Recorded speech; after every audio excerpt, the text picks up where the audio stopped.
All right.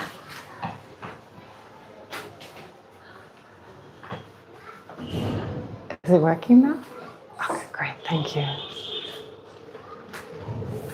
Okay, let's start with the prayers. Again, of course, the prayers, just reciting them is not what's most important, but what's mentally happening, focusing on their meaning, and of course, focusing on generating the right kind of motivation. Until I reach enlightenment, I take refuge in the Buddha, the Dharma, and the Supreme Assembly. By accumulating merit and wisdom through generosity and the other perfections, may I attain Buddhahood for the benefit of all sentient beings. Until I reach enlightenment, I take refuge in the Buddha, the Dharma, and the Supreme Assembly. By accumulating merit and wisdom through generosity and the other perfections, may I attain Buddhahood for the benefit of all sentient beings. Until I reach enlightenment, I take refuge in the Buddha, the Dharma, and the Supreme Assembly.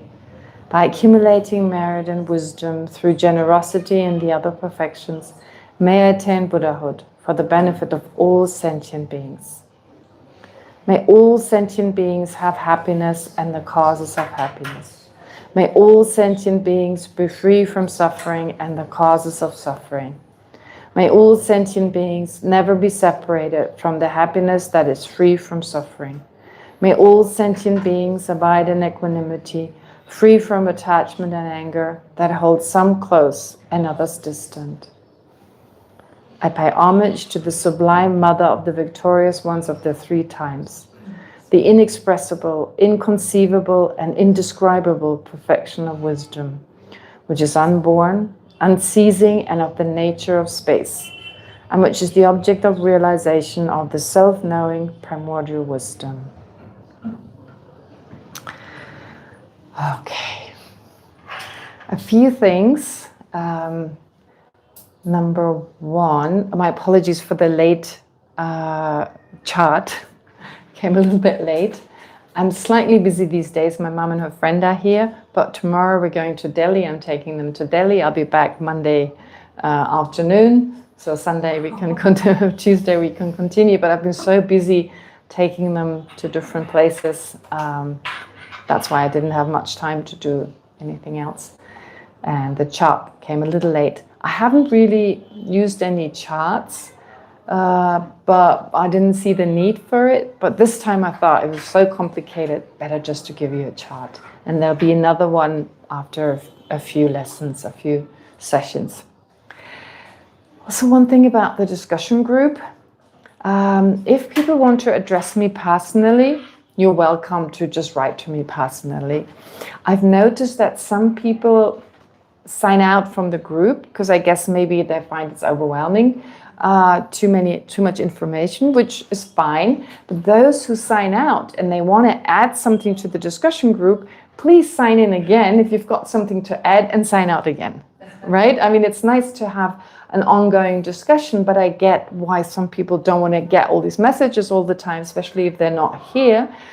So no need to follow all this. The most important announcements are in the announcement group. But yeah, to share any kind of comment, any kind of debate, please sign in again, share your comment, and sign out again if you want to. Okay, so that's about the discussion group. Then also we had this discussion about, is giving a life virtuous or not? I asked one of my teachers. He's really amazing. He's an amazing Geshe from Jabal Muslim. I've heard he's in line to become an abbot, the abbot there, because he's such a good and kind and humble person, and an amazing scholar, most importantly. So in our context, most importantly, Geshe Tsiri Nobu. So I asked him, I had this discussion with him, and let's not forget the discussion we had previously. It was not about taking a life or giving life. Those are neutral. So I was thinking maybe with Segon Sencha Rinpoche, giving life is not neutral. Taking a life is neutral. In the sense that taking a life, I mean, it cannot be in and of itself non-virtuous because it depends on the motivation. If I inadvertently If I just I may just step, I don't know, in the wrong spot, and without being negligent, without thinking, oh, I just don't care, I kill an ant or something. No, without in any way having the intention or being negligent. If I step on an ant, that's not non-virtuous. So therefore, taking a life in and of itself cannot be non-virtuous. And the non-virtuous actions of killing and so forth, they're intentional actions. They're not talking about non-intentional actions. So I think that's important, first of all, to say. I mean, also lying. Then the Buddha has engaged in the non-virtue of lying because he said there is a self. So saying something that is not in accordance with reality does not necessarily mean lying. It needs to have, you need to have the intention to deceive someone and so forth. Therefore, at least with the first 7, since they're not mental, they're verbal and they're physical and verbal actions, a motivation is needed. So, taking a life is neutral, giving a life is neutral. That would be in accordance with what Rinpoche said. But then wanting to take a life and then killing someone, it's non-virtuous. Even in the case of the great Bodhisattva before he became Buddha Shakyamuni, he took a life of someone who would have potentially killed 499 people. There was a slight non-virtue, just having the motivation to do so, but of course the incredible love and compassion that went along with it made the action mainly virtuous, but there was a slight non-virtue. Okay. Now, going back to our discussion, how about, if taking a life intentionally is non-virtuous, how about giving a life with the intention to do so is virtuous? We had the discussion about saving someone's life. No need to debate this, because we all understand that is virtue. Saving someone from an impending death, of course it's virtuous. But then how about giving life to someone? And so I remember last time we talked about, for instance, just generosity, just the point, like the action of generosity. So taking something that was not given is considered to be non-virtuous. The second non-virtue, which is stealing, is taking something that was not given with the motivation to do so.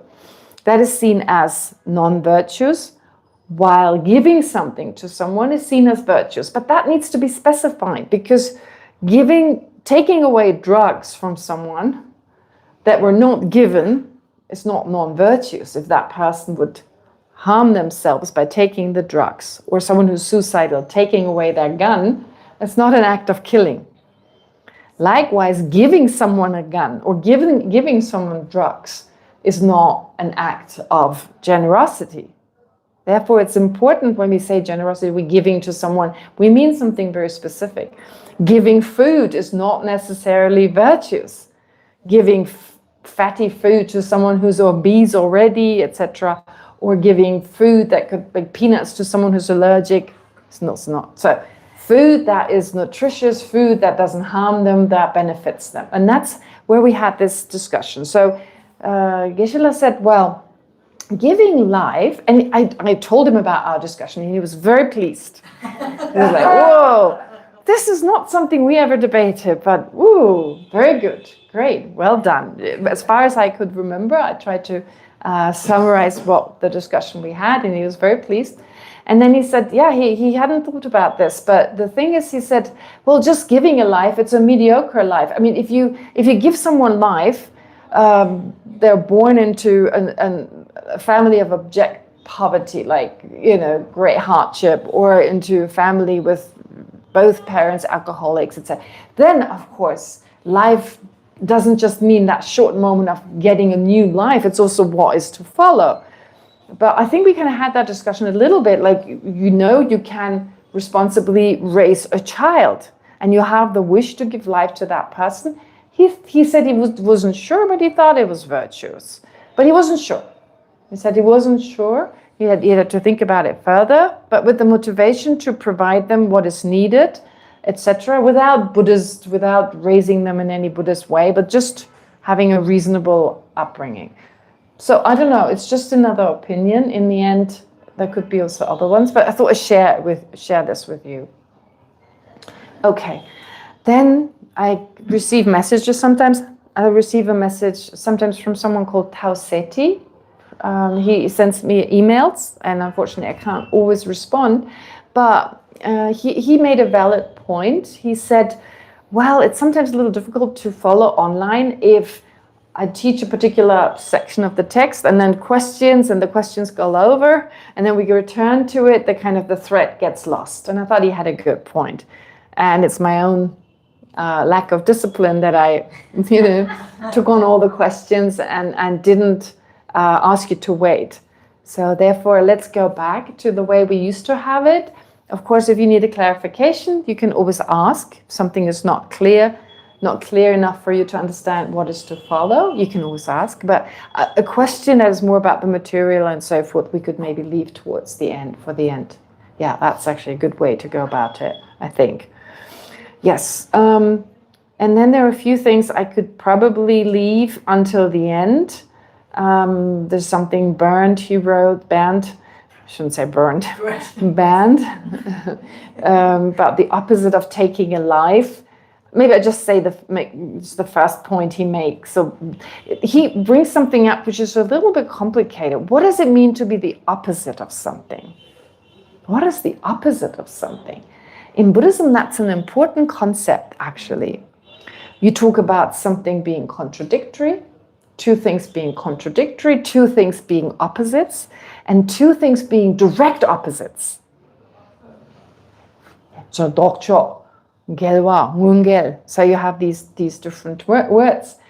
So a direct opposite means if you have two phenomena, one A and two B, you could replace them with anything. So A and B. If they're direct opposite, it means that if on some basis you negate A, you then understand B. Does that make sense? So if you negate on the basis of any phenomenon, you negate A, you know automatically B. Or the other way around, if on a particular basis you negate B, you know automatically A. Would anyone know an example? Permanent and impermanent. Very good. Permanent and impermanent. Yes, takpa and mitapa. Exactly. Permanent and impermanent. Absolutely. So if on the basis of, let's say, this mobile, you negate that it's permanent, you negate that it doesn't change moment by moment. Thereby, you negate it doesn't change. You have a double negation. You negate, so it's not changing moment by moment. So therefore, it changes moment by moment. So they're direct opposites, right? Okay. Now his argument here is, and we talked about, for instance, giving and taking being opposites. I didn't say direct opposites.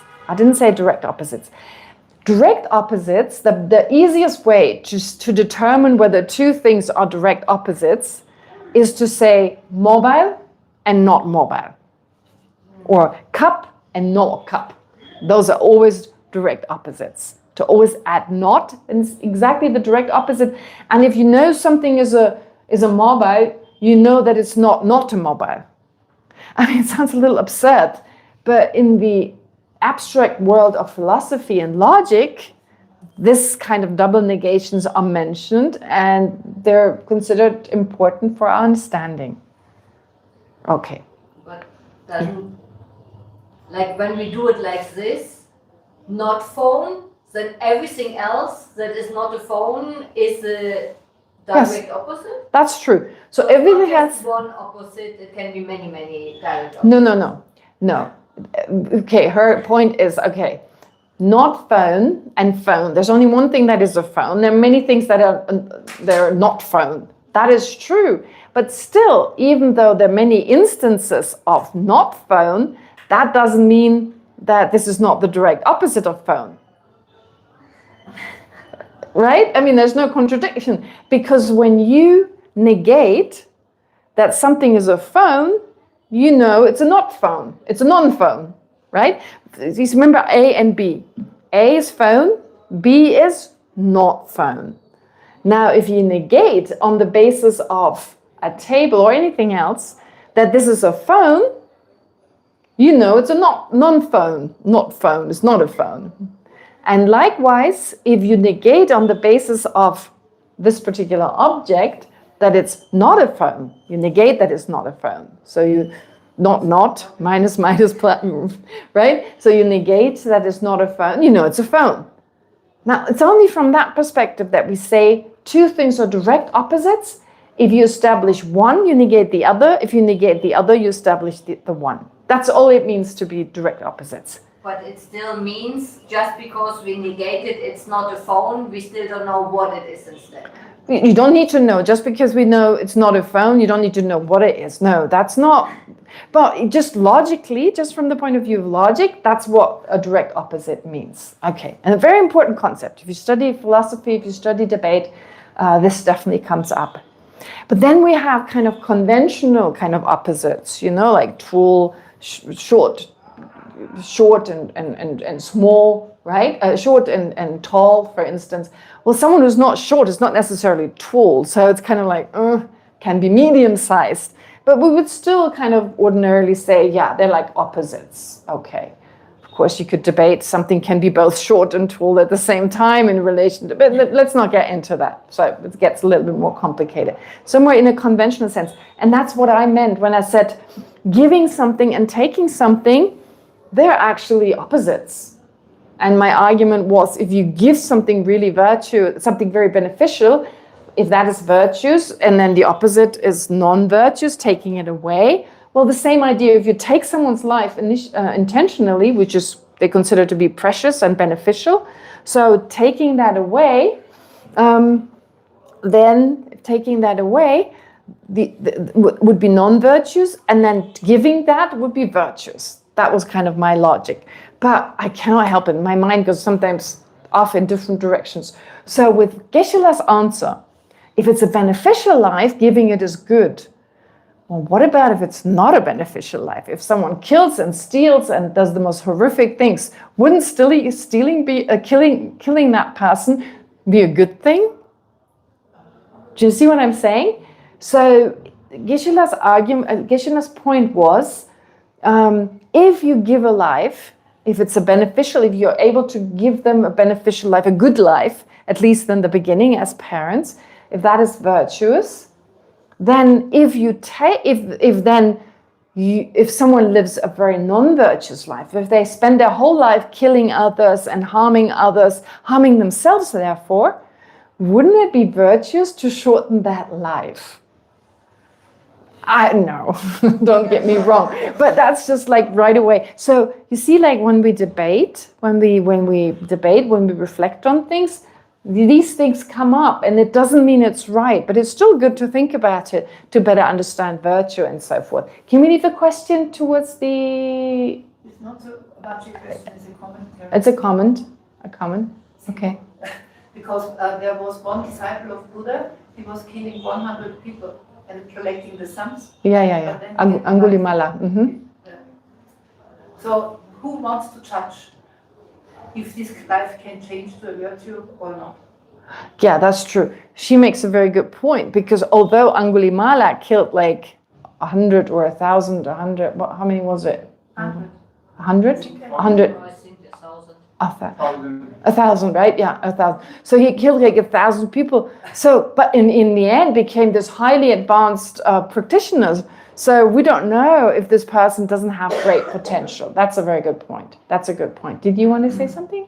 Yes, it's just also a small comment. I think if we think like this, Yeah. We come to the point like all the wars starts because it's a righteous thing Yeah. that I will bomb this country Yeah. to Yep. be happy. You're right. That's very dangerous to say, they don't live a virtuous life, they don't deserve to live. That's very dangerous. That's why, it's just in my mind, that kind of intellectual point, but he's absolutely right. It's very, very dangerous. Yes, absolutely. Good point.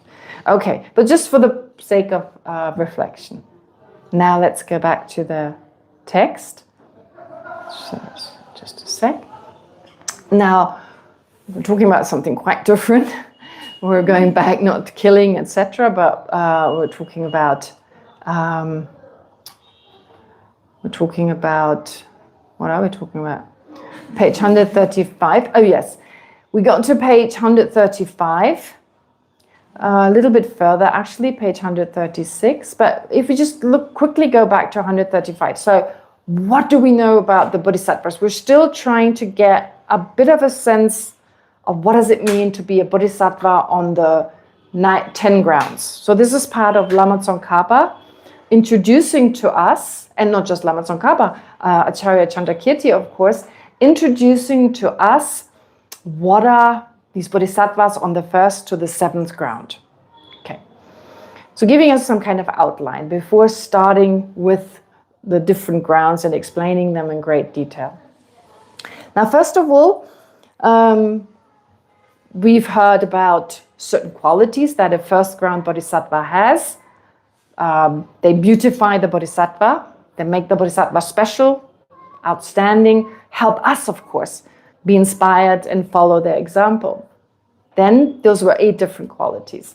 And then we went into the qualities that are not described as beautifying the bodhisattva, but qualities that surpass hearers and solitary realizers.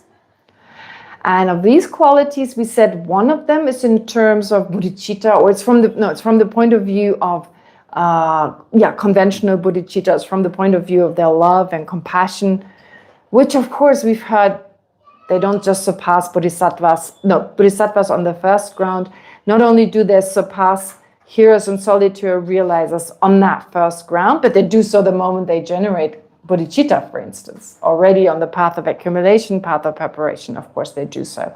But since we don't look at the path of preparation and path of accumulation, path of preparation, but we focus on bodhisattvas from the time they realize emptiness directly, here in this context, therefore we say that from the first ground onwards, therefore they surpass hearers, solitary realizers, practitioners of the foundational vehicle from the point of view of their method. But then the text goes on to say there's also a time when bodhisattvas surpass hearers and solitary realizers from the point of view of their intelligence. That's the word that is used, but actually is wisdom. There is a time when bodhisattvas surpass practitioners of the foundational vehicle from the point of view of wisdom. Now that seems surprising first, because in the Prasangika school we know they all realize emptiness. Whether you're on the foundational vehicle, in order to attain self-liberation, you need to realize emptiness directly, and you need to realize emptiness directly when you're a bodhisattva. So they all realize emptiness directly. Their method is very different. Their love, their compassion, that part is very different, but wisdom is the same. And so why does Acharya Chandrakirti say from the 7th ground onwards? He says from the 7th ground. What is it? The exact line here in the 8th verse of Acharya Chandrakirti's text. It says, what page is it on? 120. Which is this verse? Pardon? Which is this verse? Which verse? Which verse? It's verse number 8. Number 8 and the last line, which I marked with 8d. 1.1 means first chapter, 8 means 8th verse. D means the last line. I'm trying to find it. Oh, here it is. On page 132, the root text is always marked in blue. And then, of course, Lama Tsongkhapa's commentary, when it explains the root text, it integrates the root text, so it's still blue. So when at Ganepha, he is the bodhisattva, will also surpass them are hearers and solitary realizers, by his intelligence. Now, previously that didn't happen, but on the 7th ground, something happens. Something happens with the bodhisattva that now his or her wisdom, or their wisdom, will now surpass that of foundational vehicle practitioners. Now the question is why, right? We hear this, we're taken by surprise, they realize the same thing. And so at the time of Acharya, when after Acharya Chandrakirti composed this text, and this text went to Tibet, was introduced to Tibet, was translated twice. maybe even more times, but there were two kind of main translations. So it became very, very popular, and initially people wondered, why does Acharya Chandrakirti say so? And they had their own theories. The first theory, if you remember, that was on page 135. It says here, and I'll just read the commentary. You can read Lama Tsongkhapa's text we read last time. So it says, some scholars maintain that it's the same wisdom, but there's one difference. So they all realize emptiness. From the first to the seventh ground, all the way up to the 10th ground, bodhisattvas realize emptiness, and so do hearers and solitary realizers. But here, some scholars say, but on the seventh ground, you start eliminating cognitive obstructions. You start eliminating the obscurations to enlightenment. That's one argument. Okay, so Lama Tsongkhapa just first introduces that. Secondly, there's someone else saying, on the seventh ground, bodhisattvas reach this special meditation where you leap over, where you like leaping, where you mentally, here as it's described by these scholars, it's like you jump from subtler meditations within one meditative session into subtler states and coarser states and subtler states to train your mind. So you don't just remain with one object, just focus on one object and stay with that. In order to make your mind more supple, you may switch. You may switch between coarser and subtler concentrations, deeper ones, coarser ones. Okay, that's another suggestion. That's how far we got last time. And then on page 136, someone suggests, and now I'll read Lama Tsongkhapa here, still others claim that the bodhisattva outshines, so the bodhisattva on the seventh ground, outshines Shravakas and Pratyeka Buddhas through his intelligence, because the gnosis, the wisdom, the direct realization of emptiness of the seventh ground is manifestly directed towards the irreversible eighth ground. Another option, right? Again, people wondered why. Okay. Lama Tsongkhapa says this, so now to explain this interpretation maintains that the superiority of the bodhisattva on the seventh ground lies in the orientation of their realization. So they're oriented toward the eighth ground. Their non-dual gnosis, their non-dual meditative equipoise is no longer just the same insight, some scholars would say, as on the earlier grounds, but is now distinctly directed towards the eighth ground. Okay, the stage of irreversibility, as in like, all the afflictions are gone, the eighth ground is going in that direction. Because this realization is explicitly aligned with that special attainment, these interpreters, these scholars, claim it reveals a higher level of intelligence than anything found in hearers, solitary realizers, or even bodhisattvas on the lower grounds. It all kind of makes sense. I mean, all these reasons are kind of, okay, sound clever. In short, what distinguishes the seventh ground bodhisattva, according to this last, third claim, is not merely possessing insight into emptiness, but having a realization that carries a forward momentum, ensuring progress to the eighth ground. It is this trajectory, they argue, that marks their intelligence as surpassing that of foundational practitioners. All right. Now, I don't know, you may not be super interested in who these three people are, but they're mentioned, so I thought mentioning them, their names, even though you may not know of them, but you get to know them, at least hear their names.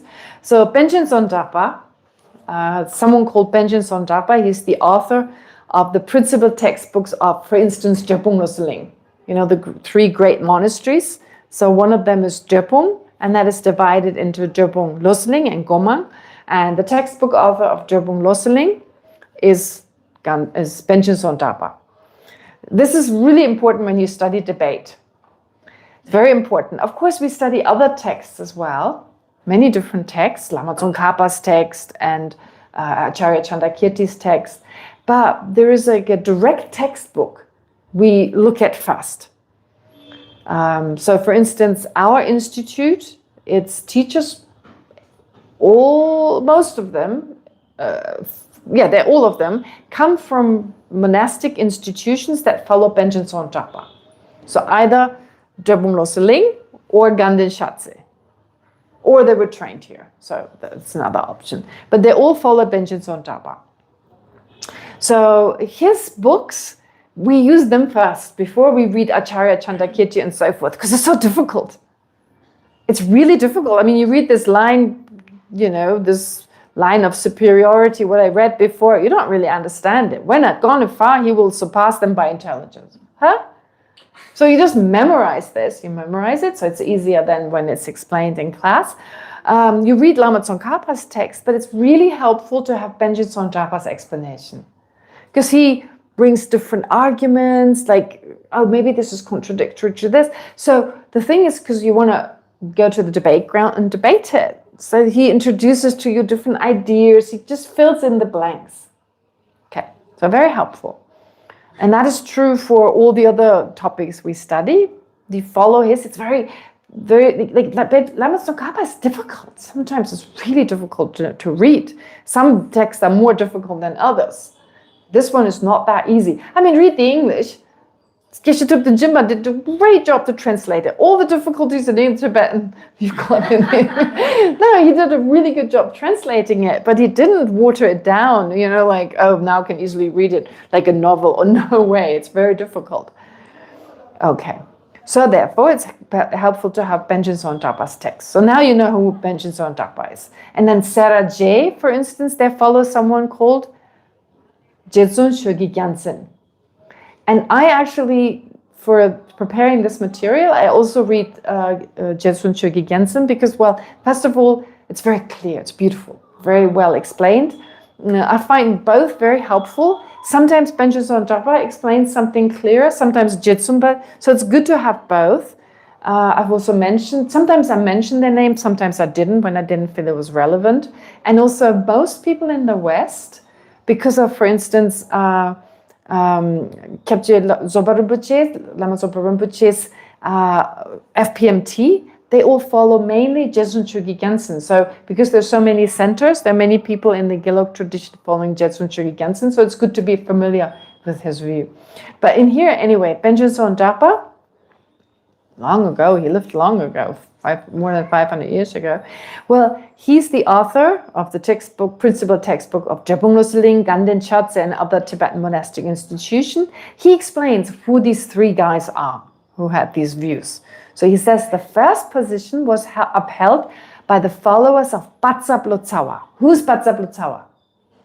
He translated Acharya Chandrakirti's text as, he translated it for the second time. He reviewed the first translation that I believe is Nakso Lotsawa, I think is his name. Yeah, Nakso Lotsawa. He translated it first, but it needed a review. And so Bhakta Lotsawa, he translated it, he reviewed it. So his followers, they believed this first view. So he was the Tibetan translator, a Madhyamika scholar who translated most of Acharya Chandrakirti's major works and prepared a revised Tibetan translation of Entering the Middle Way. Okay. Then the second position is attributed to someone called Mapcha Lotsawa of the 12th century. He was again a translator and Madhyamika scholar. So in Tibet, the translators got special names. It's not like nowadays. Nowadays they're just called interpreters or translators because those were amazing. No, but I need to add, they were really, really amazing. It wasn't that easy to become a translator, obviously. Nowadays it's easier with all the technology, with all the access. But in those days, it meant a huge sacrifice in the sense that they didn't stay in Tibet, they traveled to India. And imagine how difficult that was. It's still not easy, but it's made so much easier than then. And so many passed away because of getting sick or not being able to the food didn't agree with them, the weather didn't agree with them. So there were huge sacrifices. They needed such determination. And then they had to learn without dictionaries and without, how did they do this? I mean, really, really difficult. And then they attempted to use the same vocabulary. It's not like, oh, I'm going to use my favorite word that no one has ever used, because it's a bit of the, the ego comes in nowadays, I suppose. And also there's just, well, not just that, but you also come from different backgrounds. If you're from Australia, if you're from America, you may have different. Anyway, so they try to be very consistent with the vocabulary, and with nothing. They also meditated and really tried to fully understand the material to such a degree that it had much more substance than as if they hadn't done so. So they're highly respected, and there's a lot of gratitude towards them. So they're not called translators, Songgyur, they're called Lotsawas. You get that term. So here's Mabja Lotsawa from the 12th century. He was a translator, a Madhyamaka scholar whose synthesis, does that you spell it, Neve? Synthesis, thank you. Synthesis of Indian sources shaped the distinction between Svatantrika and Prasangika and provided crucial foundations for later figures such as Lama Tsongkhapa. So nice to get to, we don't know much more about him, at least hear about him. So an important person, Mabja Lotsawa. The third position, so he was the one with the leaping. The first was Baza Lotsawa and his followers. They thought it was on the seventh ground you start moving towards enlightenment, and you start to eliminate cognitive obstructions. The second, about the leaping kind of concentration, is Mabja Lotsawa. And then the third position is ascribed to someone called Shang. It just says Shang. So here I'm just guessing, I'm not sure, I did a little bit of research, most likely refers to Shang Lotsawa. He was a disciple of Jetsung Rächungpa. Jetsung Rächungpa in turn was a 12th century Tibetan yogi and one of the two principal disciples of the great yogi Milarepa. So you see there was exchange between them. Okay, anyway, I thought it was interesting, I just added it. All right, now Lama Tsongkhapa says, all wrong. But no, not in a kind of, you see, like what's important to understand is that part of Tibetan study was to criticize one another, and that was not seen as negative. Right? One had this view and someone had another view. That was not seen as, they highly respected one another. But on an intellectual level, they had one opinion. One, like Lama Tsongkhapa, disagreed with them and thought, no, that's not right. And he gave a different reason. And in the end, those are not that important, but they help the understanding. So a lot of these, nowadays, we're so sensitive. Oh, someone criticizes this person and then their arch enemy. It's not like that. There was this incredible, like even in Nalanda, not agreeing with one another, but respecting each other's views. That was very important. Okay, so likewise here, Lama Tsongkhapa says here, of these, the first position is incorrect. He doesn't bother saying, I think so. I don't, in my opinion, no, it's incorrect. For in this tradition of Chandakirti, it is maintained that all instances of grasping at self-existence of persons are forms of afflicted ignorance. So I just quickly read through this. It's a little hard to understand. But it's still, of course, very important. And to eliminate this ignorance so that it cannot resurface, its seeds must be exhausted as well. Furthermore, since such elimination of afflictions is common with the two arhats as well, eliminating the seed of grasping at true existence does not constitute eliminating the obscurations to knowledge. As for obscurations that are in the form of residual imprints, which are distinct from seeds, identified here as obscurations to knowledge, their elimination does not occur until the 8th ground. Therefore, Chandakirti system does not accept the presentation of those schools of thought that maintain that grasping at true existence is an obscuration to knowledge, and on that basis elaborate 9 classes of obscuration to knowledge in terms of their strength, weak, medium, and great, which are eliminated on the path of meditation on the 2nd ground and up. I will explain more about this point below.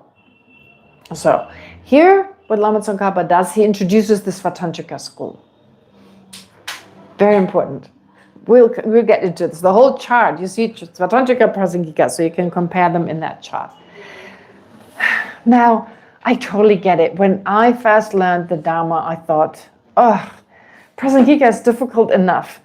Why do you introduce a school That is not even the final school. Why make it more complicated? Just present to me the present. But it's so helpful. It's so unbelievably helpful to study the other tenet schools.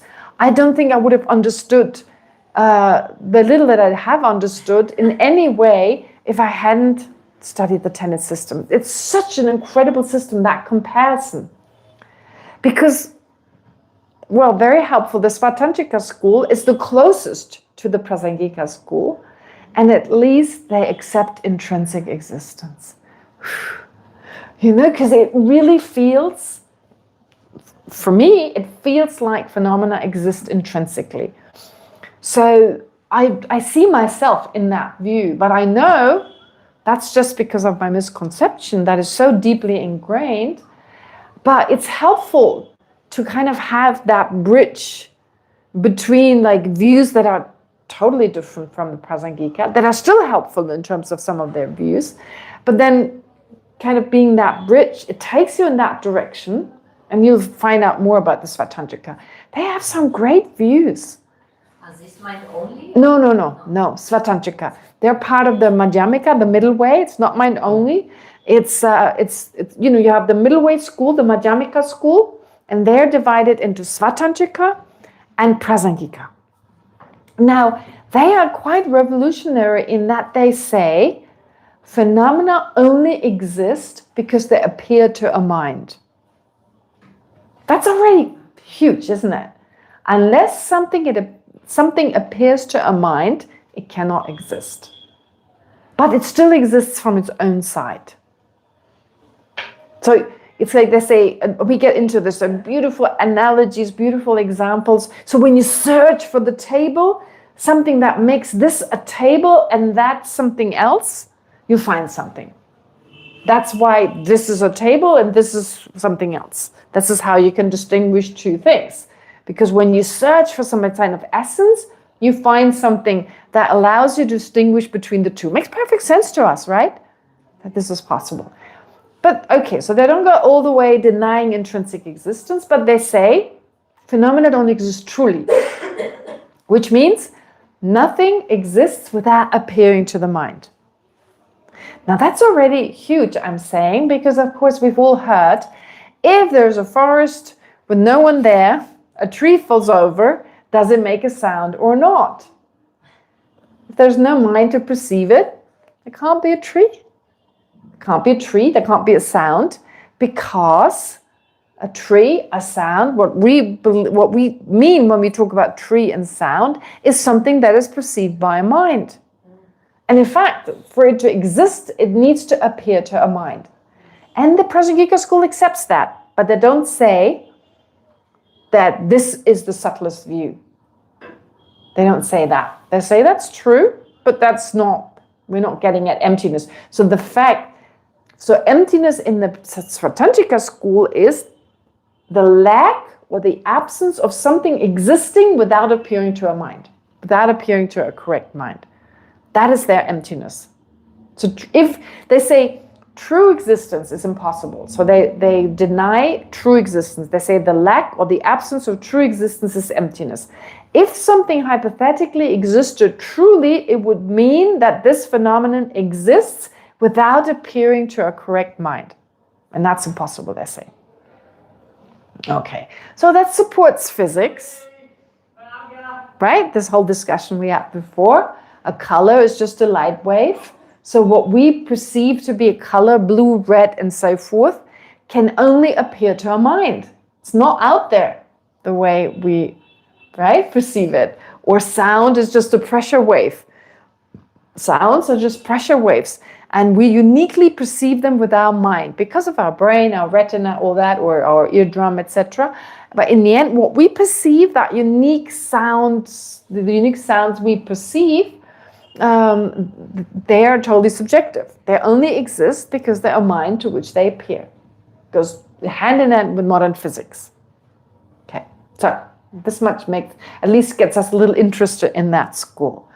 All right, so, but not only do they have a different view on what emptiness is, They have a very complicated view on what the root, or a complicated view on how you eliminate the afflictions and the obstructions, how you get rid of the obscurations. It's quite different.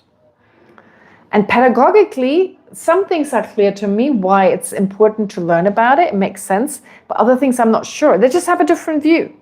They just hold a different view. The Buddha taught some of his followers who could understand the Svatantrika system, this particular system, and we learn about it, and we learn to compare it to the Prasangika school. And the opportunity is given here. All right. So let's go through the explanation. That's page 137. Sorry, I forgot to mention the page number. So page 137. In Acharya Chandakirtis, that is the Prasangika system. So here, in this text, the Prasangika system and Acharya Chandakirti system mean the same thing. Not just here, in general. So the first position is considered mistaken. So saying that on the 7th ground onwards, you start to eliminate the afflictions to enlightenment. Okay, that's mistaken. Because it confuses the two types of obstructions. Afflictive obstructions and cognitive obstructions at which they're eliminated. According to the Prasangika, first to understand the Prasangika, according to this highest school, the 7th ground eliminates the subtlest level of grasping at the self of intrinsic existence of persons. Subtlest form subtlest level of grasping at the self of intrinsic existence of persons, as well as all remaining afflictions that were not eliminated by the previous grounds. So on the 7th ground, you're on the last leg of eliminating the afflictions. When do you eliminate the afflictions? From the 1st to the 7th ground. Okay, as a bodhisattva, what do you need to mainly eliminate to eliminate all the afflictions? What do you need to eliminate mainly? The acquired ones. No, the acquired ones as well, but the innates as well. Both are mainly, but what type of affliction? Think of the root. At what? At intrinsic existence. Grasping. Let's not forget, the only reason we have anger is because we grasp at intrinsic existence. The only reason we have attachment to the I is because we grasp at intrinsic existence. That is the root of everything. Therefore, eliminating it requires a mind that realizes the opposite. So we ordinarily say, when you realize emptiness directly, you slowly eliminate initially the afflictions.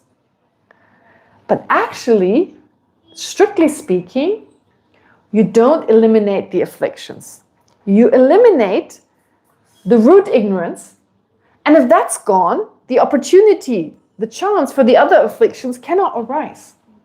So in other words, you eliminate the seed, you burn the seed, and therefore the sprout and the plants of the afflictions cannot grow.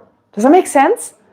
Right? If the coarsest level of grasping at intrinsic existence, if that is eliminated on the 1st ground, on the 2nd ground, the coarser levels are eliminated, then all the afflictions that this coarse grasping could potentially give rise to, coarse anger, coarse attachment, they simply can't arise. Does that make sense? So basically, directly, the direct antidote, so the direct realization of emptiness serves as a direct antidote to self-grasping, to grasping at intrinsic existence. Different levels, depending on what level there are, but still it's always a direct antidote to grasping at intrinsic existence. It's not a direct antidote to anger and so forth. By eliminating a certain type of grasping at intrinsic existence, a certain type of anger, a certain type of attachment, a certain type of jealousy, and a certain type of all other afflictions just cannot arise. Simple as that. Okay, so that must be very clear. Although we keep saying you eliminate the afflictions, the acquired one on the 1st ground, and then the coarsest innate ones on the second ground, right? Eliminate all the afflictions. But it's important to understand that directly you eliminate the mind that grasps, that is the root of samsara, and indirectly all the other afflictions that could potentially arise from it, but can no longer arise from it now because it's destroyed. The root is gone. Okay. According to the Prasangika, the seventh ground eliminates the subtlest level of grasping at the self of intrinsic existence, of person, and of other phenomena. So not just here, Lama Tsongkhapa only mentions this grasping at the self or intrinsic existence of person, but it also refers to all other grasping at intrinsic existence of person, of other phenomena.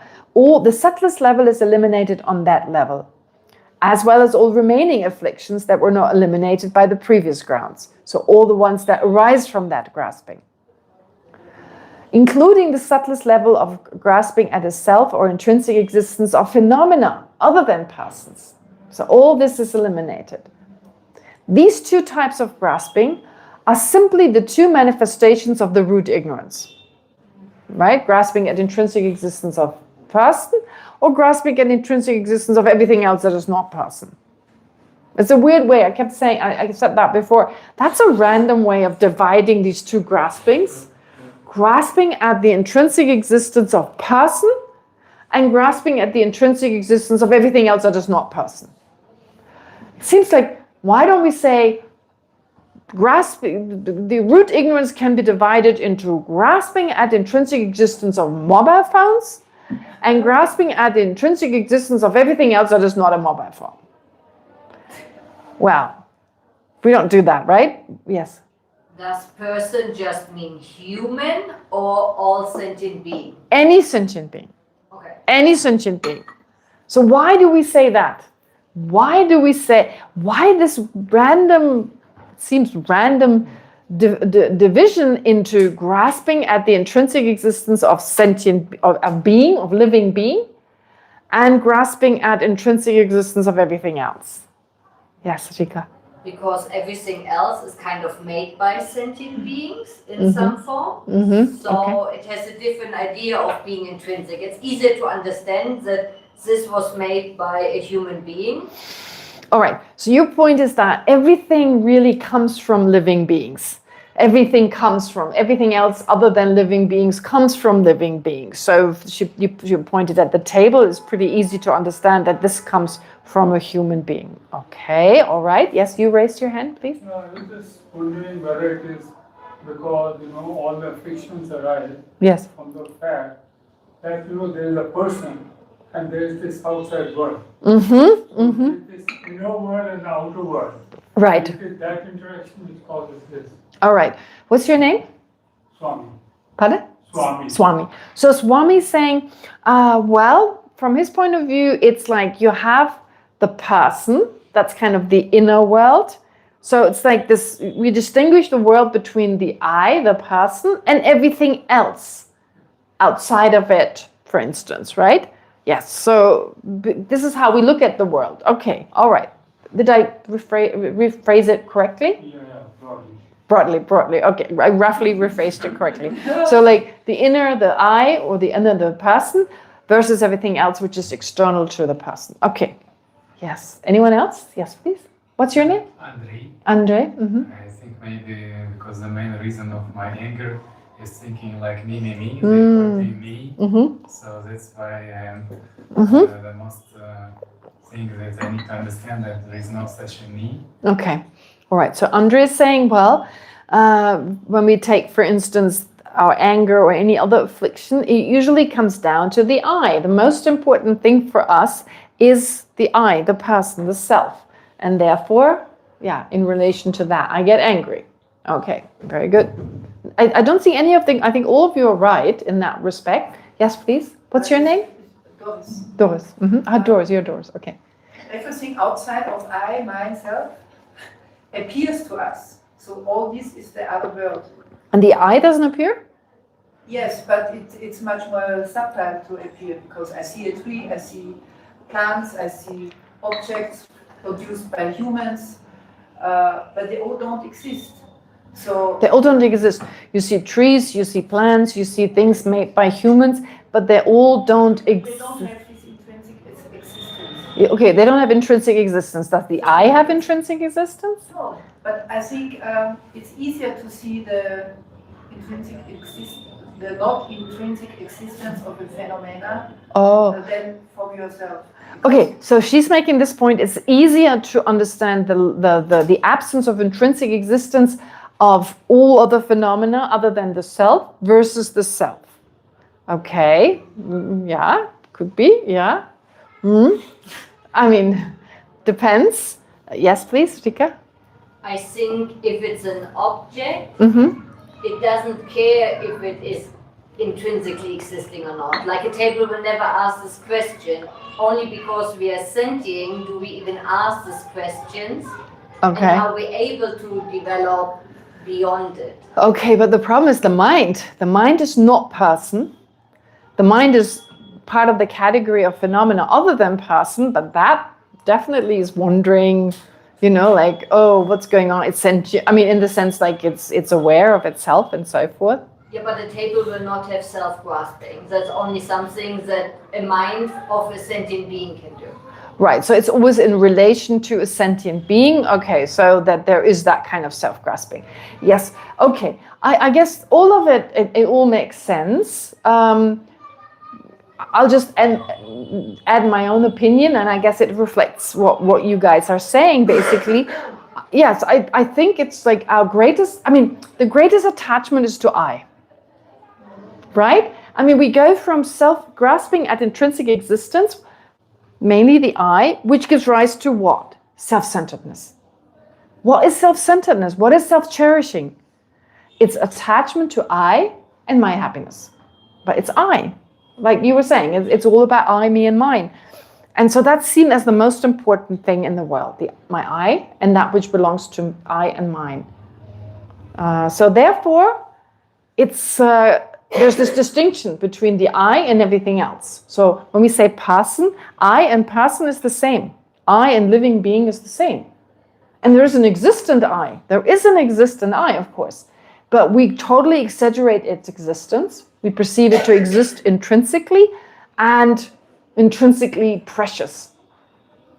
In fact, something that we usually say, okay, from the mind that grasps at the intrinsic existence of the I, that leads to self-centeredness. But actually, there needs to be another mind that projects, that's exaggerated, like an exaggerating projection, that needs to precede any affliction such as attachment. So first, you perceive a self as intrinsically there, and of course other phenomena intrinsically there, but mainly the self, it's intrinsically existent, and the next step is it's intrinsically precious. It's intrinsically precious. It's intrinsically important. And that's when a moment later we have attachment to that important I. It's important. My I is more important. This is happening in my mind, of course. To my mind, the I is more important because it's closer to this mind. Right? There's a conventional I that is perceived, but then the moment I perceive that as more important, it's no longer the conventional I. It's an exaggerated I, an I that is more important than everyone else, an intrinsic I, more important than everyone else. And that's what I hold on to. I'm not holding on to the conventional I. I'm holding on to this intrinsic, precious, more precious than anyone else I. And that's, from then on, everything I do is ruled by that. I'm controlled by that mind. We're all like, well, I don't know about you guys, but I'm definitely controlled by that mind, right? So that's self-cherishing. And that's why it makes sense to distinguish between these two. All right. These two types of grasping are simply the two manifestations of the root ignorance, page 137. In order to ensure that such misconceptions never arise again, their seeds, that is the latent potential for their re-emergence, must also be eliminated. It's not enough that these kind of afflictions right now, they may not be in my continuum, but the potential, the seed for them to pop up anytime is still there. I'm not safe from them. I may be free from them for a few hours, maybe even a few days and so on, but I need to also eliminate their potential to arise again. So the potential for their re-emergence must also be eliminated.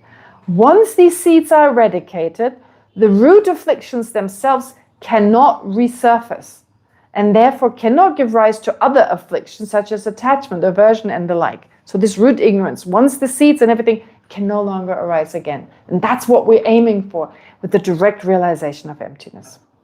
This kind of elimination, however, is not unique to bodhisattvas.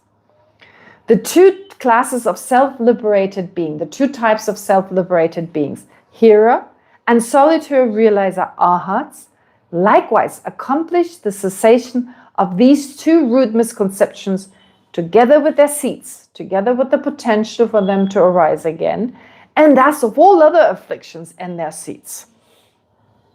For this reason, the mere elimination of the seeds of grasping at true or intrinsic existence, as proposed in the first position, cannot be counted as the elimination of the subtler mental hindrances that prevent omniscience. On the seventh ground, that's what you eliminate. Those are not, right? You eliminate on the seventh ground the subtlest type of misconception, grasping at intrinsic existence. That is the subtlest type of afflictive obstructions. It's not cognitive obstructions, as the other person thought, as the scholar, as Patsablotsawa and his followers thought.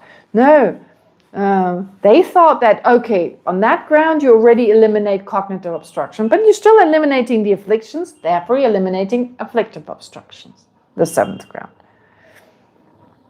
So, therefore, it's impossible, it cannot be counted as the elimination of the subtle mental hindrances that prevent omniscience, known as the cognitive obstructions. Okay, what distinguishes the Bodhisattva path is that beyond the afflictions and their seeds, collectively termed afflictive obstructions. So the seeds and the afflictions we call collectively afflictive obstructions. Okay, if you want to know what afflictive obstructions refer to, well, afflictions and their seeds. There remain residual imprints. You can remove them, on the seventh ground you remove them, but you're still not a Buddha. Why? Because what remains are residual imprints, which are subtler than seeds and function differently. They function differently, they're subtler, they function differently. These imprints do not function as latent causes that can generate the root ignorance or other afflictions again. No. Once you remove the afflictions and their seeds, you only have these latent imprints and they can no longer produce anger or any of the misconceptions. No way. Cannot. No afflictions can arise from them. Rather, there are faint traces left by long-standing habits of grasping at true or intrinsic existence and of reacting with anger, attachment, and so forth. They're like the tendencies, like traces left by this habit of grasping at phenomena in an unrealistic way as intrinsically existence by anger and so forth. So it's some traces left. It's difficult because we can't see it, but something is left in our mind, a tendency is left in our mind. And that is called sometimes imprint, sometimes called residual trace, whatever. In Acharya Chandrakirti's system, these residual imprints are precisely what is meant by cognitive obstructions, or as they're also called, obscurations to omniscience or to Buddhahood. They function as subtle veils that obstruct, and this is now page 138, that obstruct the capacity to know all phenomena directly and simultaneously, which is a defining feature of full awakening. That's why, if you know everything, it sounds first like, everything, you can benefit all other sentient beings, but just think of a situation, someone comes to you, have a huge problem, they don't know what to do, and you don't know what to tell them. Should I tell them to do this? Should I tell them to something? I don't know what's best for them. What's best for them to solve their temporary problems and also their ultimate problems in the fastest and best way? How can I tell them? I don't know. If they listen to me, great. But I hope I'm not telling them the wrong, So just saying it in a simple way if people are open to being guided and you know exactly what's best for them, you're the perfect guide. You're the perfect guide. It could be any better. The problem is, of course, you can't take their suffering. You can't implant your qualities onto them once you're a Buddha. But you can show them how to get there themselves in the best way. So this omniscience, knowing all phenomena, knowing this other person's mind, knowing what's best for them in that moment, knowing exactly what you need to tell them. You couldn't say anything better in that moment because you know exactly what to tell them. Wouldn't that be amazing? Right? So that's why omniscience, of course, is so precious. And it's these tendencies, these imprints, they still leave a veil on our mind, even if we've removed all grasping, removed anger and so forth. But this veil is still left. We're still obscured and our mind cannot know everything simultaneously. Our mind has that ability to know things. It's not actually surprising that there's clairvoyance and all that, actually, because our mind knows exactly, can do that best to know things. However, what obstructs it from doing so, simultaneously knowing everything, is that. That's why it's so important to still remove that. It's not enough to be an arhat. You're an amazing person, don't get me wrong, amazing. But you can do much more. Unlike the seeds of afflictions, these imprints cannot be eliminated merely by attaining arhatship or liberation. The elimination of their coarser levels does not begin until the 8th ground. Does not begin before that. Your mind doesn't have the capacity to do so. Last time I spoke about, although these different wisdom or meditative equipoises on the different grounds are all the same in realizing emptiness directly, their strength is different. They're strengthened through merit. So as you continue on through the different grounds of a bodhisattva, you continue also when you rise from the meditative equipoise with your practice of great compassion, bodhicitta, generosity, and so on, with the method side of the path, which accumulates so much merit that it's kind of like the electricity of the vacuum cleaner. The power of your vacuum cleaner goes up. So the vacuum cleaner of the direct realization of emptiness is able to suck in deeper kind of obscurations. And this kind of power is only reached on the 8th ground. Yeah. The elimination of their coarser levels does not begin until the 8th. So the coarser level of cognitive obscuration begins only until the 8th. The subtler levels persist until the 10th bodhisattva ground. You still have some subtle levels left. The moment they're all gone, you are a Buddha. Then you're no longer on the 10th ground. You're now on the 11th, they call it. Or the Buddhahood. Yeah. And they have been totally, completely removed only at Buddhahood. For this reason, bodhisattvas on the 7th ground do not yet have the capacity to eliminate cognitive obstructions. Accordingly, Acharya Chandrakirti does not accept the position of the other Madhyamaka school, the Svatantrika, which proposes a model that differs from the Prasangika presentation regarding the elimination of afflictive and cognitive obstructions. And this is a little bit complicated. Unfortunately, the one we don't need is more complicated than the one we need. But in comparison, it's really helpful. In the Svatantrika system, now we need to move away from Prasangika. Just that is a good mental exercise to now try to think like the Svatantrikas. In the Svatantrika system, and Lama Tsongkhapa mentions them, so I have to explain them here as well. In the Svatantrika system, grasping at true existence. Okay, they don't say intrinsic existence, they say true existence. Right? Holding on to phenomena existing without appearing to our mind. Okay, that's what they deny. So understanding that nothing exists without appearing to our mind is emptiness, is their emptiness. And they call that lack of true existence or absence of true existence. Okay, that's their emptiness. So grasping at true existence, grasping at the opposite, grasping at phenomena existing without appearing to our mind, without appearing to a correct mind, together with its seeds and imprints, is classified as cognitive obstruction. So they don't say it's just the imprints. They say it's imprints of the ignorance that grasps at true existence. The imprints, the seeds, and that mind itself. Very confusing, right?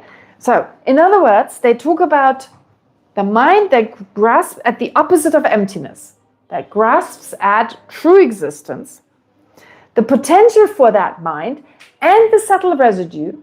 All that is a cognitive obstruction. Right? All that is a cognitive obstruction. And this grasping is further divided into an acquired type and an innate type.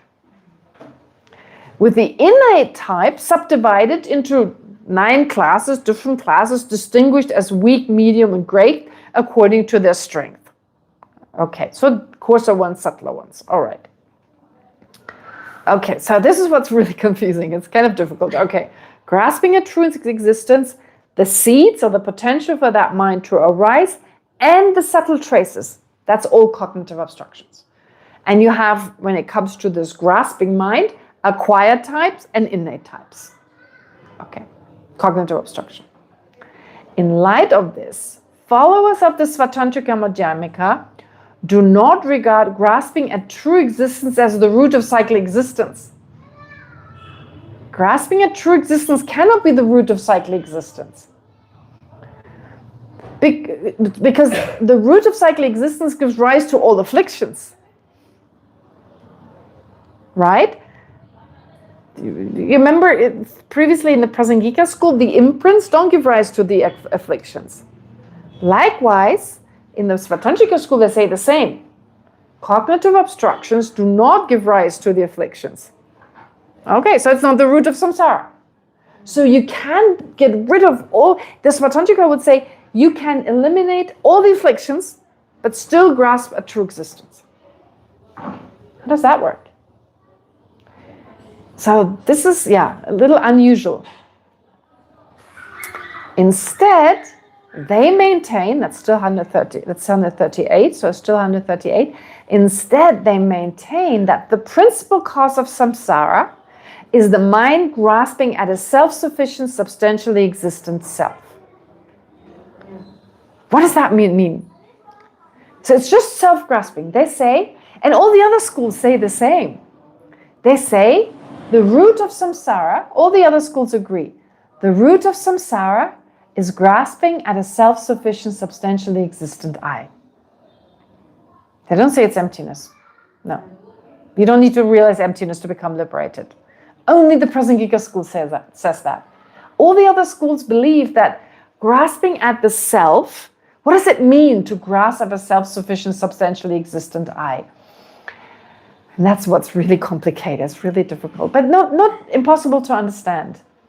So, we have different views of a non-existent I, actually.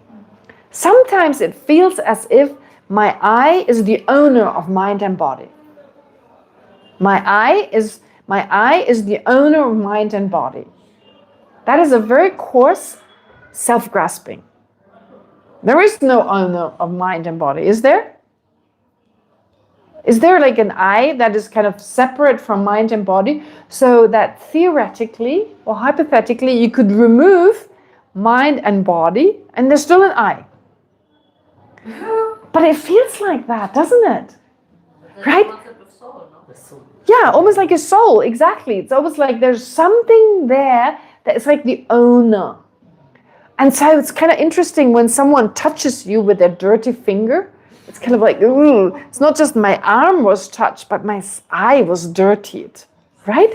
You know, like, or someone, I don't know, touches you in a inappropriate way. Ooh, I feel like dirty, kind of like, right? The eye feels dirty. Like, huh?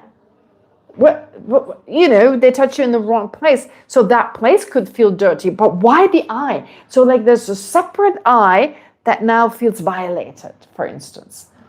Can you all kind of identify with that feeling, right? Or if everyone looks at you, they're actually just looking at your body, looking at your face. but everyone's looking at you. You feel like so naked in that moment. Kind of you feel, what's the word? Exposed. Yeah, you feel so exposed. So like, actually looking at your face, actually looking at your body. Maybe they go up and down, makes it worse. Kind of go up and down. So you feel exposed. That is this I. So welcome to your sense of self-sufficient, substantially existent I. Right? There's something separate there. Separately there. But that is just a coarse form of how we misperceive of ourselves. That's just a coarse form. But, you see, let's not forget our goal. We're introducing the Svatantrika school in order to understand the Prasangika school better. Right now it seems like you're just confusing us. Right? But actually, let's not lose sight of that. So the Svatantrika school says, the root of samsara, that which gives rise to attachment and anger and so forth, is that mind that grasps at an I that seems to be the owner of mind and body. The Prasangika school says, no, there's even subtler mind. A mind that grasps at the I being findable. Whether owner or not, whether in control or not, that sense of, no, there's something findable. That's even subtler. Right? But for the time being, when we learn about the Svatantrika school, we let go of that Prasangika view because that is really difficult to think there's nothing that can be found. So let's leave it for now. Let's focus on what the Svatantrika school perceives to be the root of samsara. And let's find it in our own continuum. We can all find it. So many times it happens. All day long, right? Someone talks to us in a way we don't like. Ooh, it's almost like it's hurting inside. It's raw. It's like, why did they say that to me? It may be something just like looking at you in a funny way. Right? They walk past you and they go, and we go, oh, me, they, right? It takes very little. Or they say something like, or something, I don't know. Whatever, right? Oh, they think I'm, whatever. I mean, the point is therefore, in the good or in the bad, this is what we are mostly aware of. It's much harder to become aware of a self that seems findable. That is so hard to understand.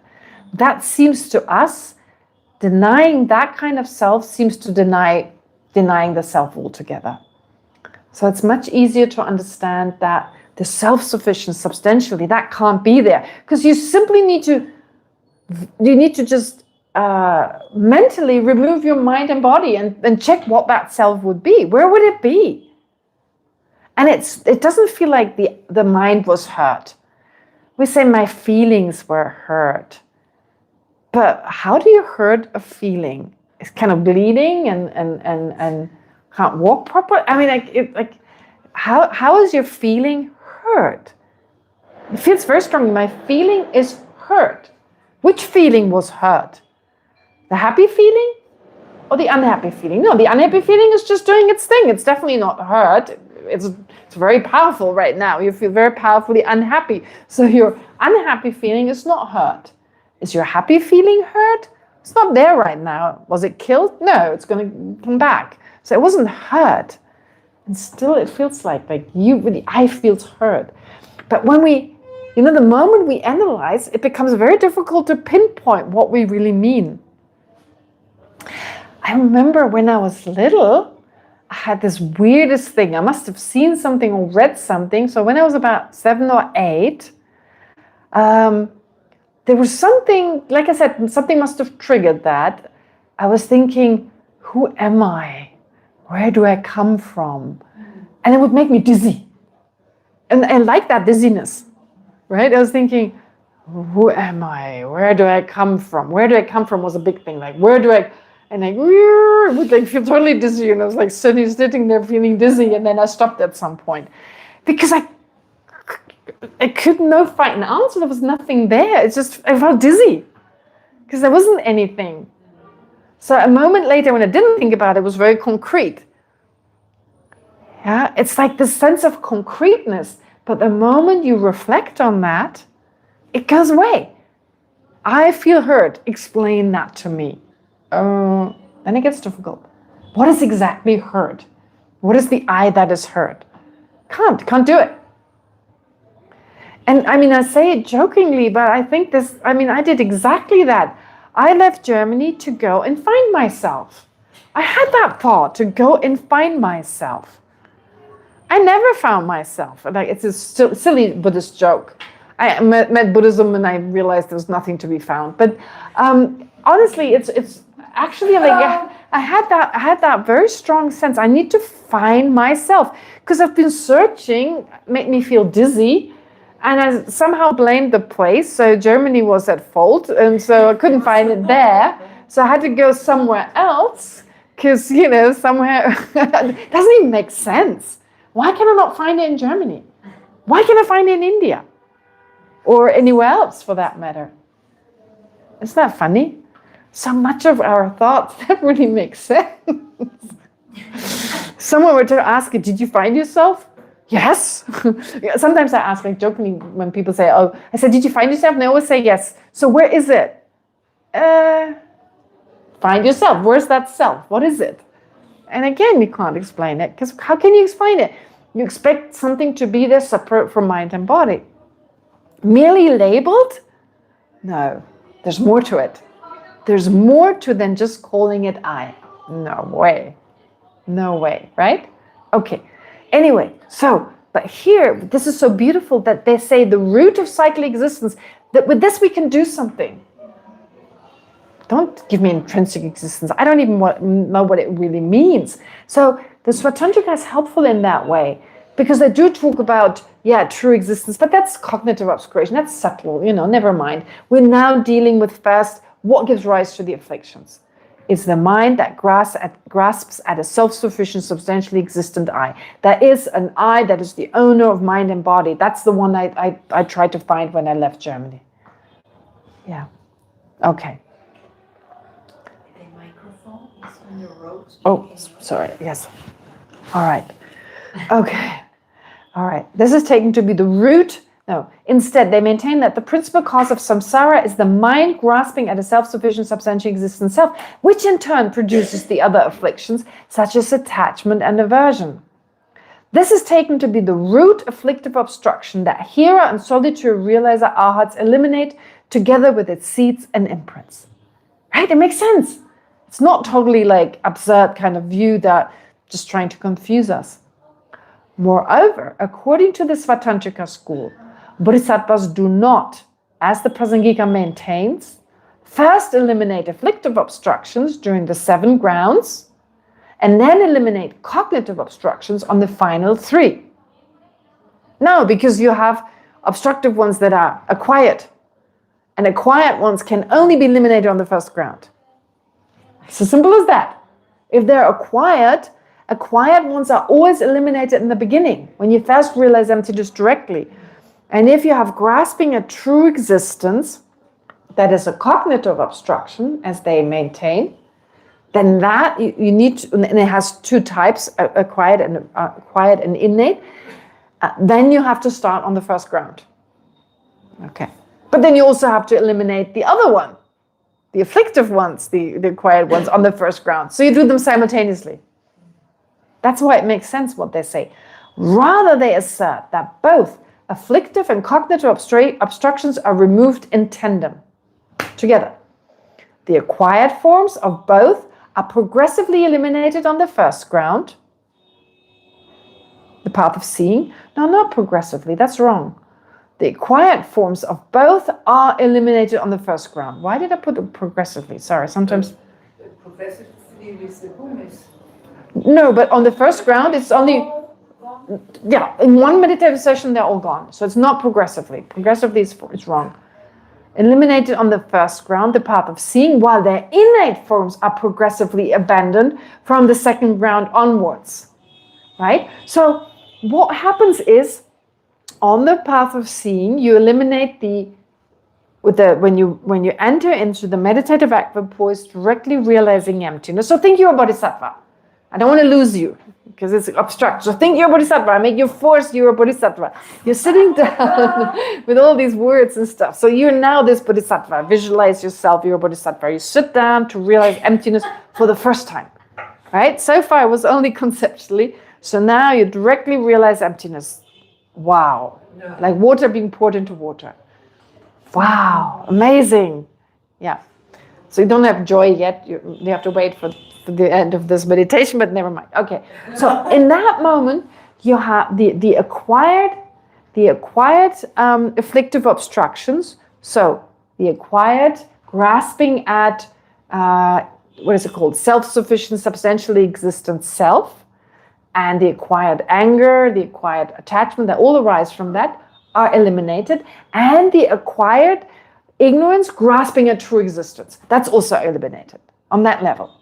So the acquired level of the cognitive and afflictive obscurations are eliminated on that stage, right? So then when you rise from that, joy, joy, joy, you feel really good, perfect joy, supreme joy, etc. I mean, what a change. You're a totally different person. Your parents won't recognize it. No, I'm kidding. No, that's when mind training, where it says in mind training, 7-point mind training, you change internally. Don't change externally. Not that people think you should still be recognizable. So externally, of course, you have greatly changed, but for other people, of course, they won't necessarily notice that. So the point is, then you move on to the next ground. And you eliminate the coarsest innate grasping at a self-sufficient, substantially existent self, and the course and the other afflictions that would potentially arise from that, the courses of the innate ones, plus the courses of the innate grasping at true existence, which is what's it called? I get confused. Cognitive obscuration. Together with the seeds and the imprints. Seeds and imprints, all that goes together, right? That's what's a little difficult. It's like we know that imprints come at the end and seeds and the rest come at the beginning. Yes, clarification? Can I ask a really stupid question? Oh, I'm sure there's it's not going to be a stupid question. Go ahead. Although I'm pretty close to a bodhisattva, right? No, I mean, why is it important to understand the particularities of this? Because it seems so far away from my... I know. Rika, you two of you sit together. Rika had that question. I did bingo here. Oh, you did? Yeah. Ah, interesting. Okay. All right. Well, the thing is, okay, why is this important? Why the heck is this important? Okay. Let's leave it for the question time, right? Okay. Yes, there is an answer to that. Yes. Okay. Yeah, I know this. I know. I'm reading this and I'm preparing this and I'm thinking I really need to explain why that is important to them. Okay. So anyway, but let's just assume it is important for now. And then okay. So the acquired forms. Okay, the acquired forms of both, so while their innate forms are progressively abandoned from the second ground onward, as the Bodhisattva advances through the remaining 9 grounds of the path of meditation. On this basis, the Svatantrikas conclude that Bodhisattvas attain liberation and Buddhahood at the same time. Makes sense, right? They eliminate them simultaneously, so they simultaneously become an Arhat and a Buddha. That's their view, because they do everything simultaneously. Okay. So let's just finish this last bit, and that's when the chart comes in handy, that at least you can go back to the chart, and everything I just read, you have there in different kind of cells, and you can read through it again. Acharya Chandrakirti finds this unacceptable. One thing I want to let you know, before we studied this text, we studied another text. Surprise, surprise. Called The Ornament for Clear Realization. And what we actually studied throughout all our years of studies is directly or indirectly we studied the Perfection of Wisdom Sutras, such as the Heart Sutra. But in particular, what we studied before we study Acharya Chandrakirti's text is the implicit meaning of the Perfection of Wisdom Sutras. The explicit meanings we study now. What is the explicit meaning? Is emptiness. Well, we're not really just studying emptiness, not at this point, but the main subject matter of Madhyamika, what we're studying here, or Uma, to use the Tibetan word, is emptiness. It's the explicit meaning of the Perfectional Wisdom Sutras. What we studied before that is the implicit meaning, and that's the grounds and path. We studied that for 7 years. A lot of the explanations I give you here is because I don't know whether you've studied these 7 years of the implicit meaning, and there are little gaps to fill. Okay, so I just add that. I add a lot of explanation. We studied this Svatantrika view for 7 years. All of you are more familiar, I suppose, with this Prasangika view, and you're having a hard time to change. I had a hard time to change the Prasangika for 7 years. For 7 years, it was Svatantrika, Svatantrika, Svatantrika. It felt very familiar. I knew it was the highest view, but it was always, I was so familiar with it. And suddenly you didn't become liberated and a Buddha at the same time. Oof. Took me some time, right? And I knew always that was not the final view. But it was a really great preparation. It was an amazing preparation. I could relate to this view to a certain degree, especially when it came to the root of samsara. It was extremely helpful. But anyway, we don't need to go into the pedagogic kind of effect of studying Svatantrika for 7 years. There's still another question to answer. But yeah, just trust me. And this is why, everyone in this tradition, they study it in the same way. Everyone does. And if you've done it, you say, oh, this was really helpful. Maybe another way would have also been helpful, but I don't know another way. Yeah. It's a clarification. A clarification, yes, please. Simultaneously, what happens simultaneously? I didn't catch it. What happens simultaneously? You simultaneously eliminate cognitive and afflictive obscurations. So you start from the path of seeing onwards. Afflictive obscurations, these are afflictive ones. Afflictive obscurations, they include the root ignorance, which here is this grasping at a self-sufficient, substantially existent I and all the afflictions. You start to eliminate that on the path of seeing. And the cognitive obscuration, which is the grasping at true existence. Grasping at true existence together with seeds and imprints, both seeds and imprints.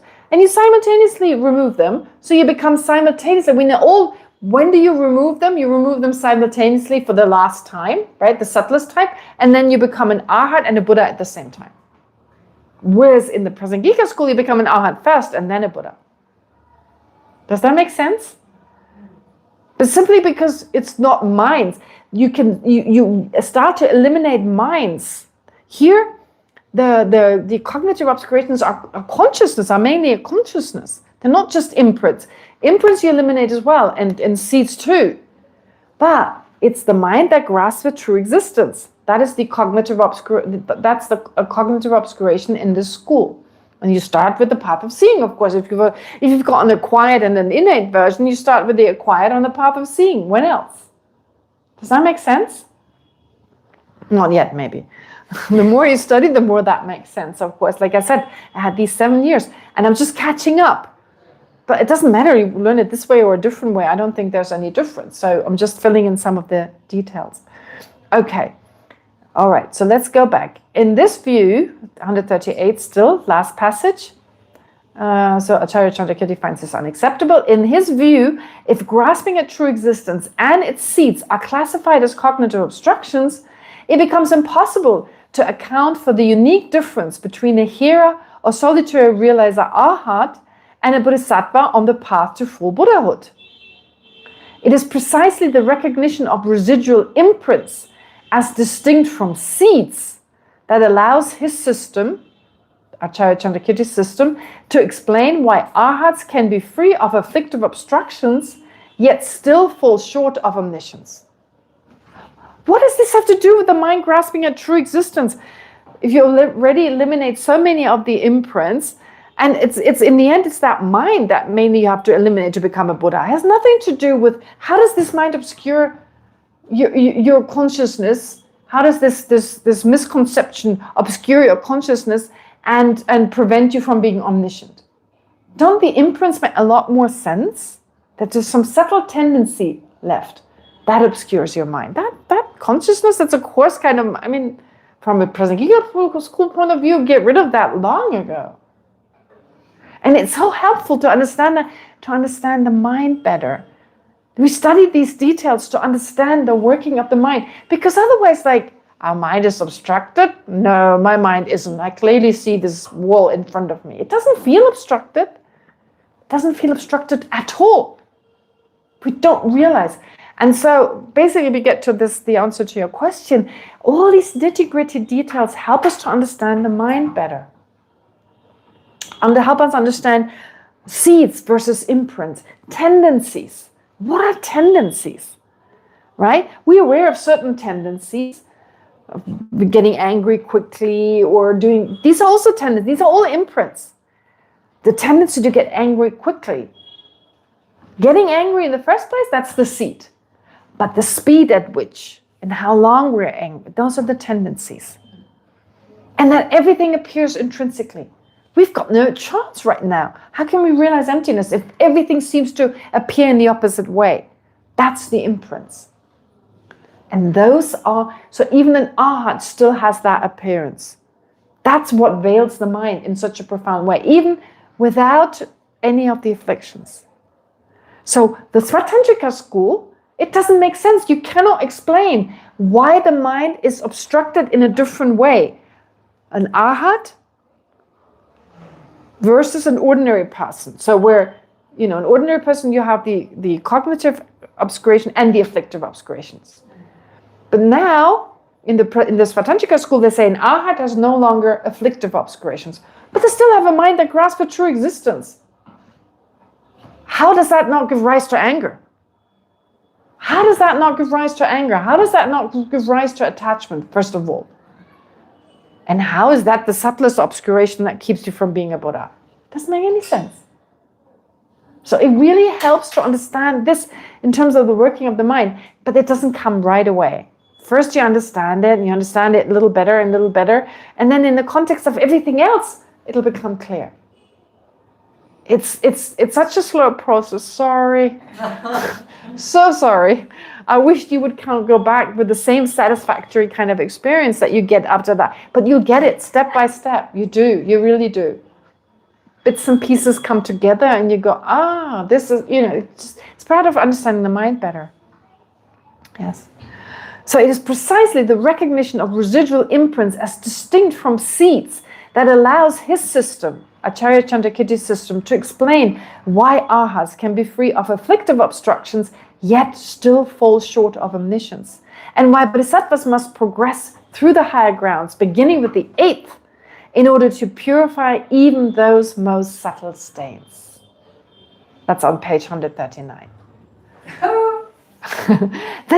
I know this is tough, but we could start with some baby steps, but the thing is, this is how we learned, and I was overwhelmed. I didn't fully understand it, but every time I heard it again, or every time I heard it it gets better.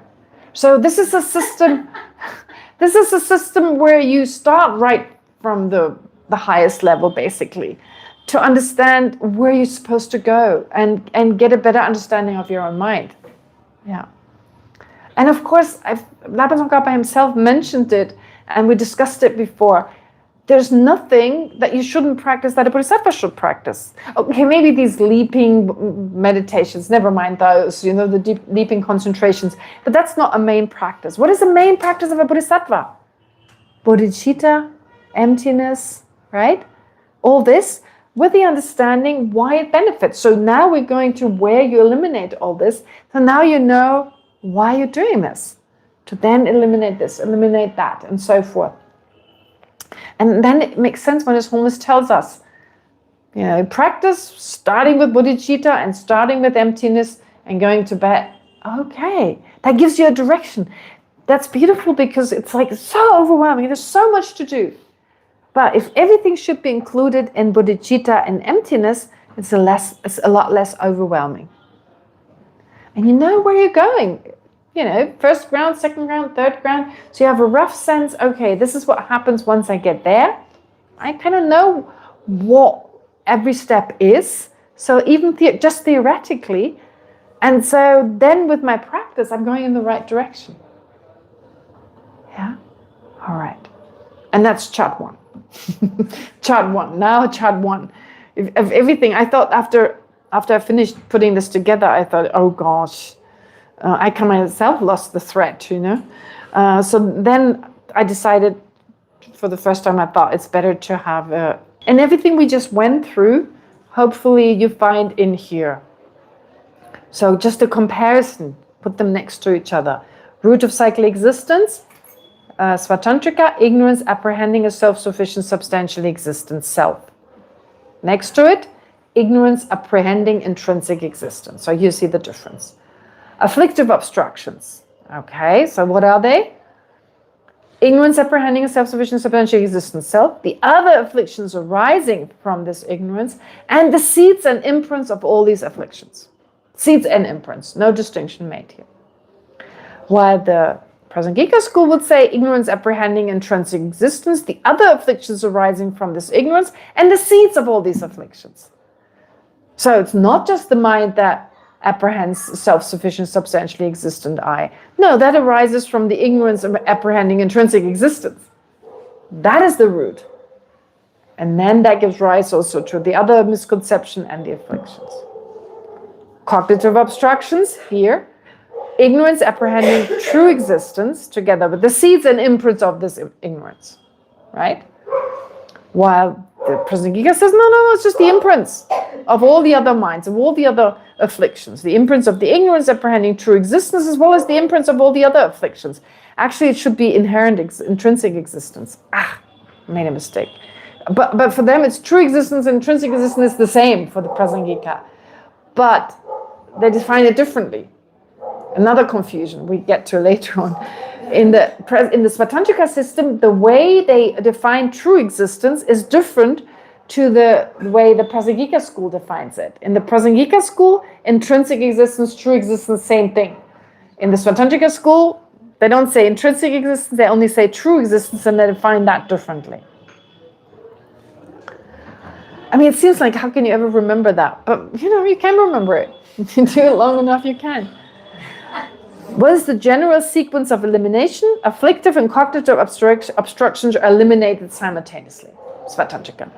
Prasangika, are they eliminated sequentially? First ground, path of seeing. So now you have the first ground, path of seeing. Acquired afflictive obstructions and acquired cognitive obstructions are eliminated simultaneously, together with their seeds and imprints. I forgot that as well. You need to get an updated version, sorry. I should have added seeds and imprints. While in the Prasangika school, acquired afflictive obstructions and their seeds are eliminated, not the imprints. I have to add that. Second to seventh ground, path of meditation. On each ground, progressively subtler levels of innate afflictive and cognitive obstructions are eliminated simultaneously. Oh, no. The reason why it's not wrong is included in afflictive obstructions are the seeds and imprints, because I previously defined them, so I don't need to add that. I don't need to add it here. I previously defined or explained what afflictive obstructions are, and they include the seeds and imprints. So I don't need to mention it separately. Okay, so on the second to the seventh ground, on each ground, progressively subtler levels of innate afflictive and cognitive obstructions are eliminated simultaneously. But the same happens from the 8th to the 10th ground in the Svatantrika school. While in the Prasangika school, 2nd to 7th, innate afflictive obstructions are eliminated gradually from coarser to subtler levels. And then from the 8th to the 10th ground for the Svatantrika, the same still happens. Innate afflictive and cognitive obstructions are eliminated gradually, step by step. It continues on, that process continues. While the Prasangika school says innate afflictive obstructions are eliminated gradually from coarser to subtler levels on the 2nd to the 7th grounds, followed by the gradual elimination of cognitive obstructions on the 8th to the 10th ground. And then lastly, attainment of liberation and Buddhahood. Svatantrika, Bodhisattva attains liberation and Buddhahood simultaneously. Prasangika, a Bodhisattva first attains liberation and then Buddhahood. Right? I know it's a little bit complicated, but if you grow a little bit, if you memorized it, The trick is to memorize it. I promise you. If you memorize this, you have no problem. This chart is great. Pardon? It's great, this chart. It's such a good of you. You know? You're so confused? No, it's great. Oh, okay, to okay. have it. Okay, all right. Because I it's thought you so said you were confused. systematically, it's Well, just so memorize it. systematic. This is the easiest way, abstract ideas, if you memorize them, because you go over them and over them and over them and over them, and then you've got them right in there in your mind, and then it's right there. Honestly, I promise you, if you do that, memorize that chart, you have no difficulty. You just have to memorize it and test each other. Don't memorize the whole thing here. Okay, anyway, and I know, like, I would sometimes I'm thinking, oh, I just want to teach something. You walk away and you feel good because I've talked about anger and attachment and these feel good teachings. But, so I tried to bring them in there a little bit. But in the end, this is in the long term so rewarding. That's why we do long-term studies. Yeah. But anyway, I've got time for some questions. Let me check. I haven't really been able to go into everything that's been in here in the discussion group. Azalea, she posts a few things I don't necessarily agree with. For instance, the way she defined Dharmakirti. She talks about like a summary of Dharmakirti that I just want to briefly mention here. So she's talks about Dharmakirti can be basically summarized by talking about impermanence. And she describes impermanence beautifully, but that's not unique to Dharmakirti, to the logic of Dharmakirti. In that Vasubandhu talks about this, Maitreya talks about it. It's not unique. Let me just find, I made some notes. So it's beautiful, again, like saying that that events do not unfold in a pre-existing time, but form a network where each moment constrains what can arise next. Time itself emerges from causal ordering, meaning that earlier and later are defined by cause and effect rather than, and so forth. There's some beautiful bits in there. I mean, I don't want to go through the whole thing, but that's not unique to Chandrakirti. I think Pramanavartika, what is so unique to the Pramanavartika, it has 4 chapters. So if you're interested just in the logic part, it has 4 chapters. And the first chapter basically explains how you come to an understanding yourself. How can we infer things? How can we logically come to understand something that right now is hidden for us? So how does reasoning help me to come to an understanding? And that's very powerful, like to understand logic, understand the relationship between things. And of course, part of that is subtle impermanence and so forth, but there's so much more to it. There's also a lot of analysis of, like, what is a table?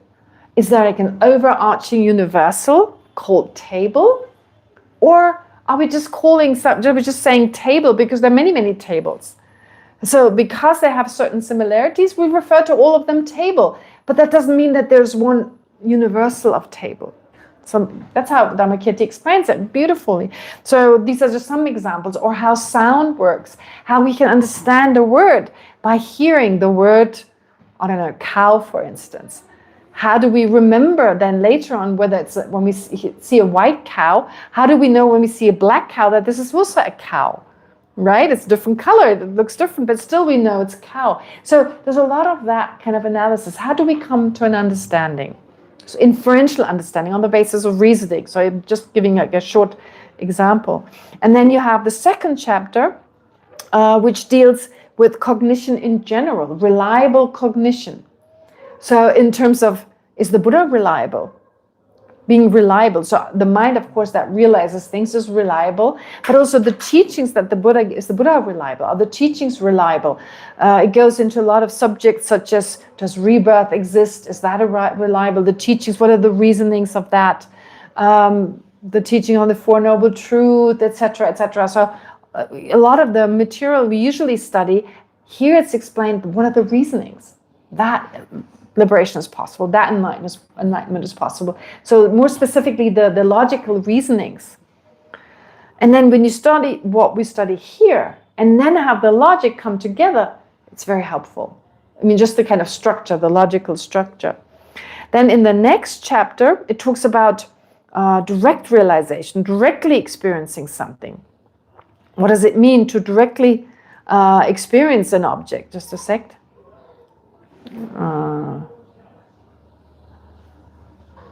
Just a sec. I'll put some notes in here. Okay. Correct reasoning, yes. So direct perception. First, we had a conceptual understanding of things. Now, how does it work? A conceptual versus a direct realizations. What does it mean? It's more immediate. It's a more immediate cognition. How do you realize sense perception versus direct perception, mental perception, and so on, yogic perception. So all these are explained in some detail. And then the fourth chapter is once you've come to that understanding. So you have you've generated inferential understanding, in particular a valid cognition when it comes to the Dharma, and then a direct perception of all this. How do you now pass it on to others? How can you teach it to others? Point out the absurdities of their view through consequences, for example, to see that to show them how their views are contradictory. So Dharmakirti spends a lot of time with that, but also explains, of course, subtle impermanence, everything that she says. But again, it's not unique to that, to them. So there's so much more to it. And also the debate part, of course, is very much part of, like, you really put it into practice. What Dharmakirti teaches, you put that into practice through the debate. Yeah, so I just wanted to mention that she did a great job to put it all out there, but according to my very unlimited understanding, I think there's more to it, yes. Anyway, I wanted to mention that. Rika, go ahead. I add a little bit to her question. Please. So when until the seventh ground, Yes. solitary realizers and hearers are more or less the same to what we are doing. Yes. We're up to, yes. Bodhisattvas are doing. But the hearers and solitary realizer part seems to be quicker and easier right now. Why don't we go this path until the seventh level and then start dealing with it? All right, okay.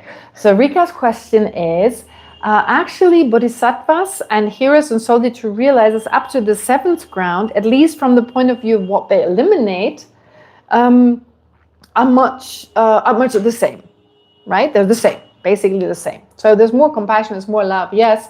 But in terms of eliminating that which you need to eliminate to move closer towards Buddhahood, which is also, of course, you need to eliminate the afflictive obscurations, pretty much the same. So it seems becoming an arhat is much faster. It's much faster, easier. Why not become an arhat first and then basically jump to the eighth ground, right? And then become a Buddha. Like, it seems easier to study. Seems easier. I agree. The way you put it, absolutely. Seems easier. I couldn't agree more. It seems easier. But, is it? Is it really? In Arhat, I think there's no grounds, right? Arhat. On the Arhat, there's no ground. Yeah. Okay. There is like 8 stages, but they're not really grounds. Okay. So first of all, maybe one point I want to make, Rika is saying, so basically she's implying that once you become an arhat through the hero and solitary realizer path, you would jump right to the 8th ground, wouldn't you? You would have to, because then, because the 8th ground is when you eliminated all the afflictions. So wouldn't you have to jump right to the 8th ground once you're an arhat? No, but we can start studying all of these things She then. wants to study. Oh, sorry. Oh, I misunderstood. Oh, we could start studying then. Yes, because then it would be so much easier for us to understand because we have the basis already. All right. Okay. So the question. Okay. So then it goes. It's a different one. I misunderstood. So your question is, wouldn't it be easier just enter the arhat path, the hero solitary realizer path? Let's study that level. I mean, there's a lot to learn, and reach the liberation of an arhat, and then we start studying. Then we sit down to study. Then we're more focused, we have more wisdom. Okay. Anyone on that? Any suggestion on that? Why that is an issue? Sorry, Leon, did you? Yeah, go ahead. Because by the time you achieve that level, you're so blissed out that you wouldn't want to do anything else. The thing is, when you want to become an arhat, your goal is to attain the cessation of suffering, to be absorbed in the cessation of suffering. That's it. That is your main goal right from the beginning. And you will enter a meditative absorption for a really long time. Right? It wasn't about, the motivation wasn't, of course you want to benefit other sentient beings as you continue on the path, but your focus was to eliminate afflictive obscurations. That was it. So it doesn't mean that every arhat absorbs into that blissful state. Not everyone. Some of them may, even within the lifetime of being an arhat, enter the bodhisattva path. But we don't know whether we are that kind of arhat, or we enter into a meditative absorption having reached this blissful state. That's where you wanted to go. So you're going to stay within that for eons, they say. You can stay within that because there's nothing that makes you arise from that, right? Initially, there's nothing that would make you remain within that. What else would you do? I mean, you're done. But doesn't that sound much better than being stuck for eons in samsara like we are now? But are we actually stuck in? If we now practice the universal vehicle, we're not going to be stuck in the samsara for eons. I mean, you're saying either we get out of samsara when we practice and study the foundational vehicle, or we remain in samsara if we practice and study the universal vehicle. I mean, we're moving towards getting out of it. I mean, with the countless eons, when they say countless eons, actually, I think it's a little bit for us to not be in such a rush and not to get too attached. I think it's much more accumulating merit that equals that which you would ordinarily, without much practice, accumulate over 3 countless. I don't think it takes 3 countless eons. I don't think so. No way, I don't believe that. Especially with the tantric path there being as well. We don't really mention this much, but, right? So this is all in preparation for, of course, also the faster path. I don't think we would be stuck in it for eons no. And it's also like right from the beginning to train our mind with love and compassion and so forth. So we already may actually, once we move in that direction, be much more focused others and other sentient beings. There's so much focus on that. There's not the same focus on that in the other traditions. I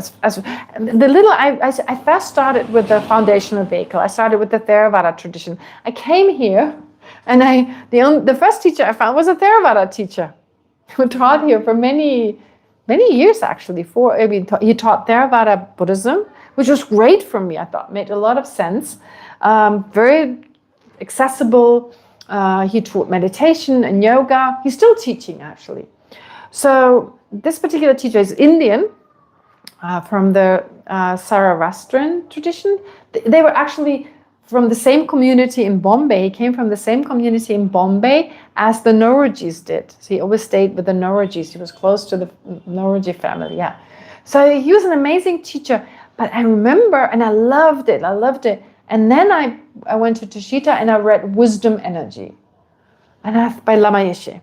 And I thought, wow, the emphasis on love and compassion was so beautiful. And I wanted more of this. I really wanted more of that. I didn't get it. I read quite a few books on Theravada Buddhism, not that I understand anything. And it was beautiful and it was so practical and everything was, but the focus on all sentient, no. And just that, it opened my heart to something I found personally very beneficial. It's different. I can only speak of my own experience. Maybe for others it is better to enter this. But you see, here this emphasis is not given. Catch those whose hearts are open in that way and who find it, because it gives you happiness right away. It's the power of love and compassion. It solves so many things, even though it's still total baby stuff, baby love and whatever. I mean, only there for a split second every now and then. And still, it fills me with so much happiness that I never gave up, despite power cuts and water shortages, what have you. It's just that. I mean, my life has become much more beautiful. And so I don't know, I'm moving closer towards enlightenment, but that part is very, very profound, to just talk as an ordinary person, right? And then from there, if I can finally kind of, I'm not going to be stuck in that blissful state. But it's everyone's, that's why the Buddha taught both. It's everyone's choice in the end, because some people choose this other path. I listened to some Theravada teachings online. They're amazing. These monks that I listen to are so great. And for them, it's just perfect. It works really, really well. It's a matter of personality, I guess, yeah. Anyway, great. So I'm afraid I have to torture you with a further kind of nitty-gritty details. But if you read a little bit and if you can find the juice in it, the juicy bits in it, it actually is much more interesting than you may think. All right. Anyway, I'll see you again on Tuesday, but let's take a moment to dedicate whatever virtue we've accumulated to direct it that way or any other way you choose. So what I explicitly talk about, of course, is enlightenment. So let's, of course, pray for the long life of our great lamas, of the embodiment of the teachings, here towards, of course, the long life of His Holiness the Dalai Lama, but also of all other great lamas and enlightened beings who are still around us. And of course, let's pray for our own enlightenment by focusing on the precious Bodhi mind and the mind of enlightenment. Okay. In the snow-encircled land, you are the source of benefit and bliss. Avalokiteshvara Denzin Gyatso, please remain in life until samsara ends. May the precious Bodhi mind not yet born arise and grow. May that born have no decline, but increase forevermore. May the precious view of emptiness not yet born arise and grow. May that born have no decline, but increase forevermore. All right, thank you. Oh, this went off. Oops, battery low. Oh, we have no audio recording today. It was on. The battery was not working or what? I don't know, battery low. Press. Oh yeah, the light is on. That is weird. There's all